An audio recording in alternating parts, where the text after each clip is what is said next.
দর্শক চলুন ফিরে যাই আমাদের আজকের অতিথি অভিনয় শিল্পী সাগর মির্জার কাছে। ভাইয়া, অভিনয়ের ব্যস্ততা সম্পর্কে জানতে চাইবো বলে বলছিলাম, একটু জানি যে সাম্প্রতিক ব্যস্ততা আসলে কি কি নিয়ে আছে। ইউটিউব প্ল্যাটফর্মগুলোতে তো বেশ কিছু কাজ করা হচ্ছে এবং আপনার নিজেরও প্রোডাকশন হাউস আছে, তো সবকিছু মিলে ব্যস্ত সময়টা কেমন যাচ্ছে? একটু ব্যস্ত সময় তো যাচ্ছেই। রিসেন্ট যেহেতু আমি নিজে অভিনয় করি, পাশাপাশি আমার নিজের একটা প্রোডাকশন হাউস আছে, তো সবকিছু মিলে একটু চাপটা বেশি। বাহিরে অভিনয় করে নিজের প্রোডাকশন হাউস সামলানো একটু টাফ। তারপরেও চেষ্টা করছি, যেহেতু দর্শক ভালোবাসে, পছন্দ করে কাজগুলো এবং নিয়মিত দেখতে চায়, সো সেটাই রেসপন্স করার চেষ্টা করছি। আর কাজে যত বেশি থাকা যায় তত বেশি ভালো থাকা যায়। রাইট। তো আমার আসলে এখন মির্জা এন্টারটেইনমেন্ট প্রোডাকশন থেকে একটা সিরিয়াল চলছে, যেটার নাম হচ্ছে গ্রামের বিয়ে, এবং এটার আলহামদুলিল্লাহ খুব ভালো রেসপন্স, দর্শক খুব ভালোভাবে নিচ্ছে। সো এই সিরিয়ালটা কন্টিনিউ করছি, পাশাপাশি এবং অন্যান্য যে ইউটিউব চ্যানেলগুলো আছে, যে লেভেল কোম্পানিগুলো আছে, ওখানে সিঙ্গেল নাটকগুলো করছি। পাশাপাশি বাইরে যে ডিরেক্টররা কল করছেন, ব্যাটেবল হয়ে গেলে তাদের সাথে কাজ করছি। আচ্ছা, যখন কোনো স্ক্রিপ্ট আসে তখন আসলে সিলেকশন প্রক্রিয়াটা আপনার ক্ষেত্রে কি থাকে? মানে কোন কাজটি করব, কোন কাজটি করব না, এই ডিসিশনটা আসলে কিসের উপর বেস করে নেন আপনি? প্রথমত দর্শককে আমি সবসময় বস মনে করি, যে দর্শক যে ধরনের গল্প পছন্দ করেন বা ভালোবাসেন, বা বিশেষ করে এখন তো আমাদের সোশ্যাল প্ল্যাটফর্মগুলোতে মানুষের হয় কি সুইচ করার অপশনটা খুব থাকে হাতে, হ্যাঁ, যে অপশনস অনেক, রাইট, যে এই গল্পটা ভালো লাগছে না, আমি সুইচ করে অন্য একটা গল্পে চলে গেলাম। সো অনেক দিন যাবত যেহেতু কাজ করছি এবং ইউটিউব প্ল্যাটফর্ম নিয়ে অনেক দিন যাবত কাজ করা হচ্ছে, সো সেই জায়গা থেকে যখন একটা স্ক্রিপ্ট বা একটা গল্প হাতে আসে, পড়ার পর বুঝতে পারি যে আমার দর্শক আমাকে এই ধরনের ক্যারেক্টারে বা এই ধরনের গল্পে দেখতে চায়, সো ওভাবেই আসলে সিলেকশন করা হয়। এখন পর্যন্ত কতগুলো নাটকে আপনার অভিনয় করা হচ্ছে, মানে প্রোডাকশন হাউসে না? 150। আচ্ছা, তাও তো অনেক। এবং সেটা 4 বছরে, বিগত 4 বছর। বিগত 4 বছরে আপনি যে অভিনয়টা করতে পারেন, এটা তো বুঝতে হবে, নিজেকে একটু আবিষ্কার করবার একটা ব্যাপার আছে, যে অভিনয়টা আমার ভেতরে আছে, সেই শিল্প সত্তাটা আছে। এটা কবে মনে হলো? যখন আমি স্কুলে পড়ি, মূলত আমার স্কুলের বিভিন্ন প্রোগ্রামগুলোতে আমি মানে জয়েন করতাম, সেটা যেমন খুশি তেমন সাজো, তারপর নাচে বা কবিতা আবৃত্তি। তো তখন হচ্ছে যে চেষ্টা করতাম ভালো করার, তো আমার বন্ধু বান্ধব যারা ছিল আমাকে ইন্সপায়ার করতো যে তুমি এটা ভালো করছো। তো যখন ঢাকায় চলে আসলাম, কলেজে ভর্তি হলাম, তখন আমি ঢাকায় আসার আগে কোথায় ছিলেন? কুমিল্লাতে। জি। তো ঢাকায় আসার পর আমি বিভিন্ন ইউটিউব কন্টেন্ট দেখা শুরু করলাম। তখন সালমান দ্য ব্রাউন ফিশ নামের একটা ইউটিউব চ্যানেল ছিল, মোস্ট পপুলার, সালমান মুক্তাদি, উনি ছিলেন একজন বেশ পপুলার একজন ইউটিউবার। তো ওনার ভিডিও দেখা আমি শুরু করি, দেন আমি ডিসাইড করলাম যে আমি ইউটিউবার হব। কিছু কন্টেন্ট বানানো শুরু করলাম ইউটিউবে, এবং একটা নির্দিষ্ট সময় পর যে আমার কাছে মনে হলো যে না, আমি আসলে কন্টেন্ট ক্রিয়েটর হতে চাই না, আমি অ্যাক্টর হতে চাই। আচ্ছা, ওখান থেকে ধীরে ধীরে হচ্ছে। এটা কেন মনে হলো কন্টেন্ট ক্রিয়েটর হতে চাই না, আমি অভিনয় শিল্পী হতে চাই? ব্লগিংটা প্রথম দিকে আমি ব্লগিং দিয়ে শুরু করি, বাট ব্লগিংটা আসলে আমার কাছে ভালো লাগতো না। আমাকে মানে আপনি এনজয় করছিলেন না কাজটা? প্রচুর নাটক দেখতাম তখন, তো সবাইকে বেশ ভালো লাগতো যে সবাই অভিনয় করছে, নাটক করছে, সো একটু চেষ্টা করে দেখি। সেই ভালো লাগার জায়গা থেকে একটা চেষ্টা আসে, যে দেন ওই চেষ্টা করতে করতে আর কি। কাদের অভিনয় খুব বেশি মুগ্ধ করে? আমি মোশাররফ করিমকে ভীষণ পছন্দ করি। আচ্ছা। চঞ্চল চৌধুরী, হুমায়ুন ফরিদি স্যার, এছাড়া অনেকে আছেন, মানে আমার সাম্প্রতিক সময় আর অনেকে আছেন, এবং আগে যারা কাজ করতেন সবাইকে ভীষণ ভালো লাগে। নিজেরা যখন কাজ করি তখন আসলে দেখতে হয় যে আশেপাশে কি ধরনের কাজ হচ্ছে, অন্যান্য সবাই কারা কিভাবে কাজ করছে, অভিনয়টা কেমন করছে, কারণ সময়ের সাথে সাথে তো গল্প বলার ধরনটা পরিবর্তন হচ্ছে, তো সেই জায়গাগুলো দেখতে হয়। সেক্ষেত্রে আপনি আসলে কাদের কাজ দেখেন, মানে দেশে বা দেশের বাইরে? প্রত্যেকের কাজ দেখি, কারণ এখন আমি যেটা বলছিলাম প্রথমে, যে এখন তো ইউটিউব প্ল্যাটফর্মের কাজগুলোই বেশি হচ্ছে, তো এখানকার গ্রহণযোগ্যতাটা ইম্পর্টেন্ট, যে দর্শক আসলে কাদেরকে গ্রহণ করছে, বা যে কাজগুলোতে অনেক বেশি ভিউজ হচ্ছে কেন হচ্ছে। সবকিছু এখন অনলাইন বেসড, রাইট। সো যাদের কাজ বেশি ভিউজ হচ্ছে সেটা খুঁজে বের করার চেষ্টা করি যে আসলে কেন ভিউজ হচ্ছে। এখন তো অনেক সস্তা কন্টেন্টও আসলে ভিউ হয়ে যায়, এক্স্যাক্টলি, ওইটার ব্যাপারটা আলাদা, বাট ভালো কন্টেন্টও আমাদের হচ্ছে, ভালো নাটক হচ্ছে, ওটিটি প্ল্যাটফর্মগুলো খুব ভালো ভালো হচ্ছে, যেগুলো ইউটিউবে পরবর্তীতে আসে। সো সবার কাজ দেখা হয়, দেশের কাজ, দেশের বাহিরের কাজ, সবকিছু। মার্কেটটা কিন্তু এখন ইন্টারন্যাশনাল মার্কেট। রাইট আর সবাই সবার কাজ দেখতে পাচ্ছে। আচ্ছা, যখন আপনি ডিসিশন নিলেন যে ঠিক আছে অভিনয়টা আপনাকে টানছে বা আপনি অভিনয় করতে চান, তো প্রথম এই সুযোগটা কিভাবে তৈরি হলো? নতুনরা আসলে যখন কাজ শুরু করে তখন আসলে ওইভাবে সুযোগ থাকে না, সেটা আসলে আমার ক্ষেত্রেও হয়নি, কেউ দিতেও চায় না সুযোগটা সহজে। একদমই না। আমি হচ্ছে বিভিন্ন ডিরেক্টরদেরকে নক করতাম, তো তখন হতো কি কিছু কন্টেন্ট ইউটিউবে আসতো যেখানে হচ্ছে নিচে লিখে দিত যে অভিনয় করতে আগ্রহী এরকমরা যোগাযোগ করুন। তো আমি ওরকম একটা নাম্বার নিয়ে ওনার সাথে কথা বললাম যে ভাই আমি তো অভিনয় করতে চাই। সো উনি আমাকে বললেন যে ঠিক আছে তুমি আমার সাথে দেখা করো। মগবাজারে আমি ওনার অফিস ছিল, ওখানে আমি ওনার সাথে দেখা করলাম। তো উনি আমাকে অনেক কিছু বোঝালেন যে সাগর, অভিনয় করতে চাইলেই আসলে অভিনয়টা করা যায় না, কারণ এখন প্রোডিউসার বা একটা কোম্পানি তোমাকে আসলে কেন নিবে, you are not a star, তোমার কাজ ফলোয়ার সংখ্যাও বেশি থাকতে হবে, এরকম একটা রিকোয়ারমেন্টস থাকে, রাইট। তো ধরেন যে আমি তখন ওনার কথা ভাবতে শুরু করলাম যে রাইট আসলেই বা আমাকে কেন অভিনয় নেবে। তো তখন উনি আমার কাছ থেকে একটা মোটা অঙ্কের টাকা চাইলেন যে অভিনয় করতে হলে টাকা দিয়ে অভিনয় করতে হয়, যারা নতুন আসে এরা নিজেদের কাজগুলো নিজেরাই প্রডিউস করে, দেন যখন তুমি স্টার হয়ে যাবা বা যখন একটু পরিচিত মুখ হবা বা যখন ধীরে ধীরে কাজ তোমার কাছে আসতে শুরু করবে তখন তুমি অ্যাভেইলেবল হয়ে যাবে আর কি। তো আমি সেটাই ভেবেছিলাম প্রথমে। সো ওভাবে একটা দুইটা কাজ করা হয়।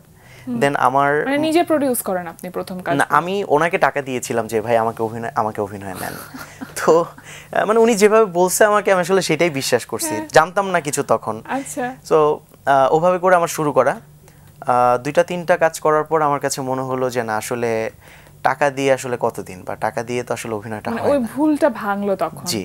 তো আমার মামা, উনি এখন সৌদি আরবে আছেন, উনি ঢাকা ইউনিভার্সিটিতে পড়তেন। তো উনি আমাকে প্রথম থিয়েটারের কথা বলেন, ওর নাম হচ্ছে মাইনুদ্দিন।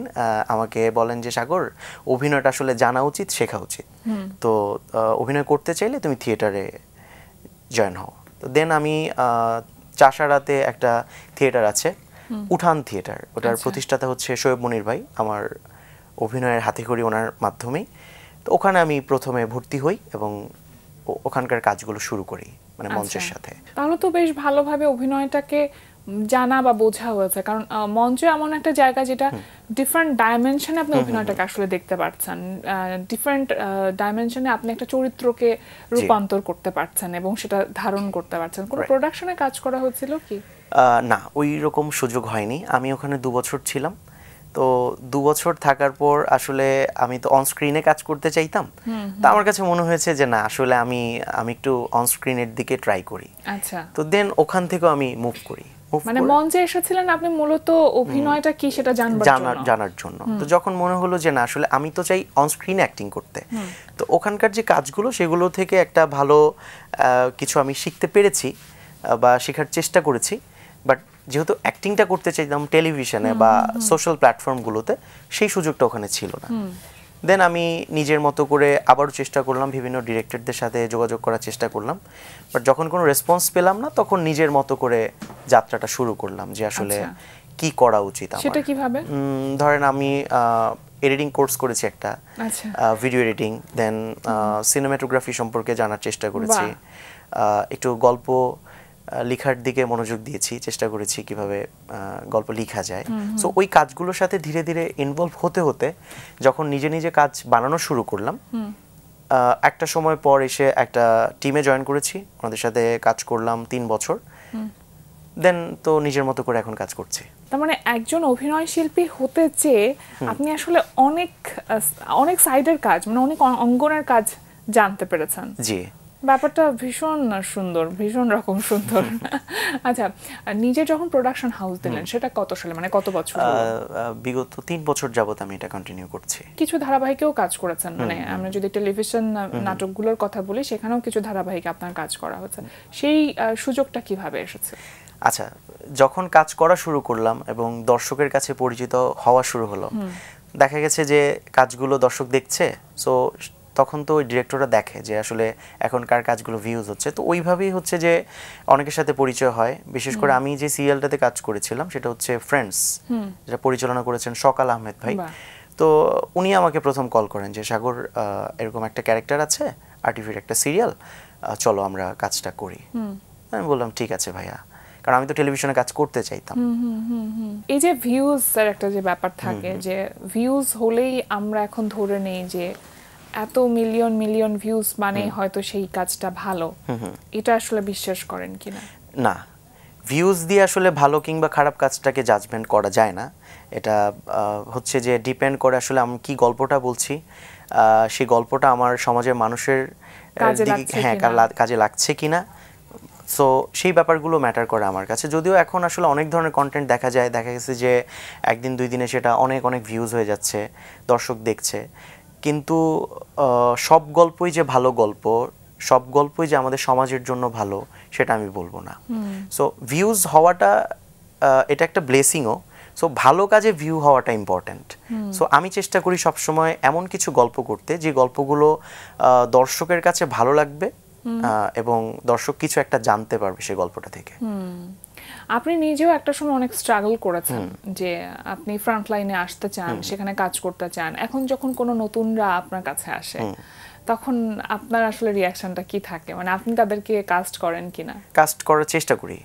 আমার প্রোডাকশনে তো অনেকেই কাজ করেন, অনেক নতুনরাও কাজ করেন, এবং আমি নতুনদের যারা দেখা যাচ্ছে যে ভালো করছে বা করার চেষ্টা করছে তাদেরকে একটু অগ্রাধিকার দেওয়ার চেষ্টা করি। কারণ আমি জার্নিটা জানি, যখন আমি শুরু করেছিলাম আমাকে কতটুকু স্ট্রাগল করতে হয়েছে, কতটা কষ্ট করে এতটুকু আসতে হয়েছে, যেহেতু জানা আছে। সো আমি চেষ্টা করি যারা ভালো করে বা করার চেষ্টা করে, ওই ডেডিকেশনটা যাদের মধ্যে আছে তাদেরকে নিয়ে কাজ করার চেষ্টাটা আমি করি। বেশি দিন হয়নি, 4 বছর। তো সেই এই টাইম পিরিয়ডে আসলে বাবা মা বা ফ্যামিলির কাছ থেকে রেসপন্সটা কেমন ছিল? তারা কি বলেছেন? যেটা হচ্ছে যে আমার ফ্যামিলি ভীষণ কনজারভেটিভ। ওনারা কখনোই চায়নি যে সাগর অভিনয় করুক, অন্যান্যদের মতো পড়াশোনাও করবো, হয়তো ডক্টর ইঞ্জিনিয়ার হবো, এরকম কিছু একটা ওনারা ভেবেছেন। বাট আমার প্যাশন ছিল, মানে প্যাশন বলতে প্রথম দিকে তো প্যাশন ছিল না, একটা ভালো লাগা কাজ করতো, কিন্তু অভিনেতা যে হব বা এটাকে এত সিরিয়াসলি যে আসলে নিব, এই বিষয়টা হয়তো বাবা মা বুঝতে পারেননি। এটা বুঝতে পারেনি, এবং আমি নিজেও জানতাম না। জেদটা তৈরি হয়েছে তখন যখন আমি দেখলাম যে না, কোনো দিকে সুযোগ নাই এবং আমি কাজ যেটা করতে চাইছি করার কোনো অপরচুনিটি আসছে না, তখন আমার মধ্যে একটা জেদ কাজ করে যে না, আমাকে করতেই হবে।